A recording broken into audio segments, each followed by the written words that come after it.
Nag-abroad ako, luha ang baon para sa mga anak.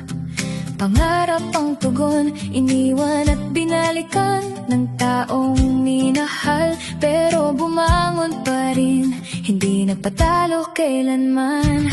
Sulit ang lahat ng hirap at pagod, ngayon ay unti-unti nang naabot. Napagtapos ang bunso kong mahal, at ngayon si Mana, pangarap naging tunay.